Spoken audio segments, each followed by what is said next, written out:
నమస్తే. మన దగ్గర ఇప్పుడు బొమ్మర శ్రీనివాస్ ఉన్నారనమాట. వాళ్ళు ఏజెన్సీకి ప్రాంతాల నుంచి వచ్చిన వాళ్ళందరికి గూడా వాళ్ళందరూ రిజర్వేషన్ తీసుకుపోయి గూడా జనరల్‌లో కలపడం జరిగింది.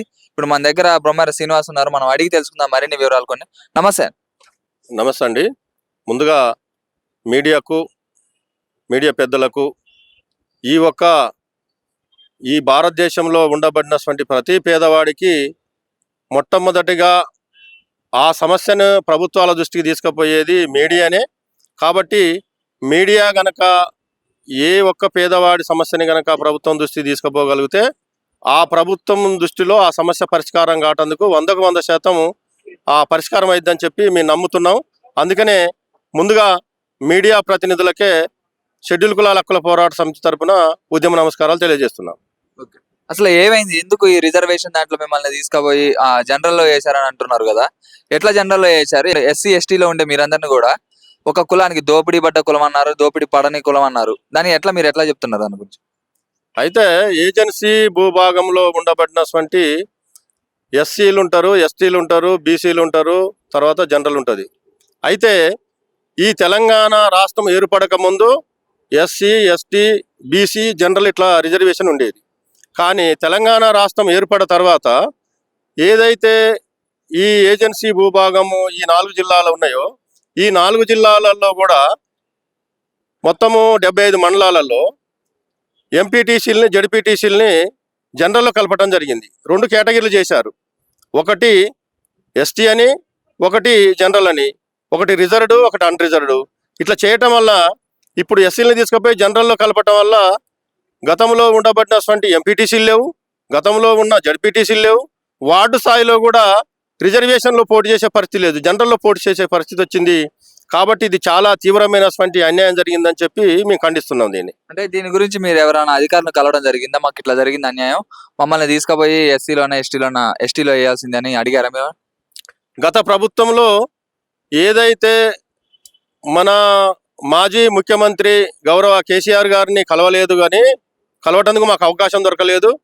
కానీ సంబంధిత మంత్రులు హరీష్ రావు గారి కానుంచి కొప్పులీశ్వర్ సాంఘిక సంక్షేమ మంత్రి గౌరవ కొప్పులీశ్వర్ గారిని కావచ్చు, అక్కడ ఉండబడినటువంటి సంబంధిత మంత్రులందరినీ కూడా కలవటం జరిగింది.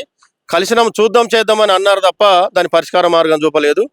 అయితే మేమేం చేశామంటే వీళ్ళు ఎట్లాగూ మనకు పరిష్కారం చూపరు, వీళ్ళు మనకు న్యాయం చేయరని చెప్పి గత ఎన్నికలలో కాంగ్రెస్ ప్రభుత్వానికి మేము మద్దతు ఇచ్చాం.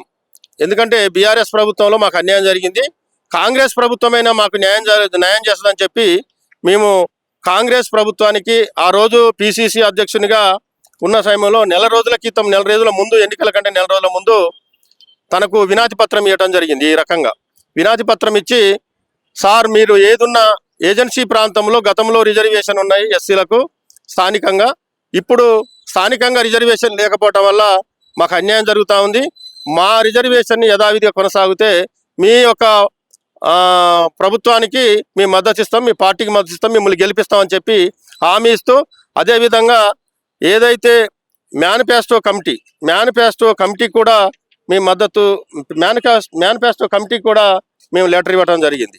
ఇది మేనిఫెస్టో కమిటీ సభ్యులు వీళ్ళు, అంటే శ్రీధర్ బాబు గారు దాని చైర్మన్. అయితే వీళ్ళు సభ్యులు శ్రీధర్ బాబు గారి అనుమతి తీసుకొని వీరికి మరి వినతి పత్రం ఇవ్వడం జరిగింది ఆ రోజు. అదేవిధంగా మేము ఏదైతే ఏజెన్సీ ప్రాంతంలో ఉండబడినటువంటి ఎస్సీ కులాల మందరం కలిసి బీఆర్ఎస్ ప్రభుత్వాన్ని గద్దెదించుదాం, కాంగ్రెస్ ప్రభుత్వాన్ని గెలిపిద్దామని చెప్పి ఈ విధంగా మేము ప్రెస్ మీట్లు పెట్టి మరి కాంగ్రెస్ ప్రభుత్వాన్ని గెలిపించాము. అదేవిధంగా కాంగ్రెస్ ప్రభుత్వం గెలిపించడానికి మేము ఆహార్నిశలు కృషి చేశాము, కష్టపడ్డాము, గెలిపించాం. కానీ గెలిచిన తర్వాత ఇప్పుడు 1 సంవత్సరం కాలం అయిపోయింది, కానీ మాకు ముఖ్యమంత్రి గారు అపాయింట్మెంట్ దొరకట్లేదు. ఈ రాష్ట్రంలో ఉండబడినటువంటి మంత్రులు గౌరవ ఉత్తమ్ కుమార్ రెడ్డి గారిని కలిసినాం, గౌరవ శ్రీధర్ బాబు గారిని కలిసినాం, గౌరవ ఉప ముఖ్యమంత్రి గారిని అయితే చాలాసార్లు కలిసినాం. అదేవిధంగా మన స్పీకరు కుమార్ గారిని కూడా కలిసాం, తర్వాత సీతక్క గారిని కలిసాం. ఇట్లా అందరినీ కూడా కలుసుకుంటూ వస్తున్నాం, కానీ చూద్దాం చేద్దాం అంటున్నారు తప్ప మాకు పరిష్కారం దొరకట్లేదు. ఇప్పుడు స్థానిక ఎన్నికలు రాబోతున్నాయి. స్థానిక ఎన్నికల్లో కనుక ఇదే విధంగా ముందుకు పోతే మాకు తీవ్రమైనటువంటి అన్యాయం జరుగుతుంది.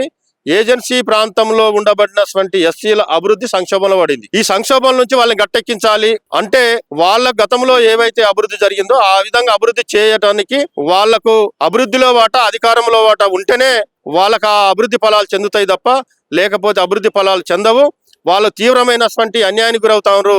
వాళ్ళని ఆదుకోవాల్సిన బాధ్యత ఈ ప్రజాపాలన ప్రభుత్వం ముఖ్యమంత్రి రేవంత్ రెడ్డి గారి మీద ఆధారపడి ఉందని చెప్పి మేము విజ్ఞప్తి చేస్తున్నాం, డిమాండ్ చేస్తున్నాం. అలాగే మీరు వినతి పత్రం వేయడానికి పోయినప్పుడు అంటే ఎలక్షన్స్ కి ఒక నెల రోజుల ముందు కూడా మీరు రేవంత్ రెడ్డిని కలిశారని చెప్పారు. అప్పుడు మీకు హామీ ఇచ్చారా నేను చేస్తా దీన్ని తీసుకొస్తా అని చెప్పి? ఒకవేళ అధికారంలోకి వస్తే ఆ రోజు రాష్ట్ర పిసిసి అధ్యక్షునిగా గౌరవ ఈ రోజున్న ముఖ్యమంత్రి గారు ఆ రోజు పిసిసి అధ్యక్షునిగా రేవంత్ రెడ్డి గారు స్వయంగా కలిసి ఏవైతే మీరు నష్టపోయినటువంటి సమస్య ఉందో ఈ సమస్యకు పరిష్కార మార్గము మన ప్రభుత్వం వస్తే దొరుకుతుంది కాబట్టి మీరు మనకు మద్దతు ఇవ్వండి అని చెప్పి చెప్పడం జరిగింది.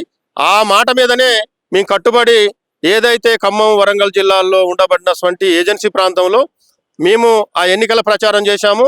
ఆ పార్టీల్ని కూడా గెలిపించుకోవడం కోసం మేము కృషి చేశాం. అయితే ఇప్పుడు అపాయింట్మెంట్ కూడా దొరకట్లేదు అంటున్నారు, మీరు కలవడానికి ట్రై చేశారా ఏమన్నా? ఉప ముఖ్యమంత్రి గారి ద్వారా మేము కల్పించండి అని చెప్పి అడిగాము. అడిగితే చూద్దాం కలుద్దాము సారు బీజీగా ఉన్నాడని చెప్తా ఉన్నారు. అదేవిధంగా హెల్త్ మినిస్టరు దామోదర్ రాజనరసింహ గారి ద్వారా కూడా కలవడానికి ప్రయత్నం చేశాము. కల్పిద్దాం ఆగండి అని చెప్పి అంటున్నారు. అదేవిధంగా ఎంపీ మల్లు రవి గారు ఆ రోజు మాకు అపాయింట్మెంట్ ఇప్పించారు. తన దగ్గరని కూడా 2 సార్లు వెళ్ళి కలవడం జరిగింది. ముఖ్యమంత్రి గారిని కలిపించడం కోసము నేను డేట్ తీసుకుంటా కల్పిస్తా ఆగండి అని చెప్పి అంటున్నారు తప్ప కల్పించడానికి వాళ్ళు ముందుకు రావట్లేదని చెప్పి మేము కొంచెం బాధపడుతున్నాం. అలాగే ఇప్పుడు చూసుకున్నట్లయితే ఎస్సీ వర్గీకరణ అనేది దానిపై మీ అభిప్రాయం ఏంటి? ఎస్సీ వర్గీకరణ అనేది ఇది అన్నదమ్ములకు సంబంధించినటువంటి భాగం కావచ్చు. కొద్దిసేపు అంటే ఒక కుటుంబంలో ఉండబడినటువంటి కుటుంబంలో అన్నదమ్ములు 4 ఉంటే 4 భాగాలు వేసుకున్నట్టు, లేదు 3 ఉంటే 3 భాగాలు వేసుకున్నట్టుగా వర్గీకరణ చేసుకోవటానికి మంచిదే కావచ్చు. కానీ వర్గీకరణ అయినా ఏజెన్సీ ప్రాంతం అనేది రాష్ట్రంలో సగభూభాగం ఒక 10 లక్షల మంది జనాలకు అసలు స్థానికంగా రిజర్వేషనే లేదు.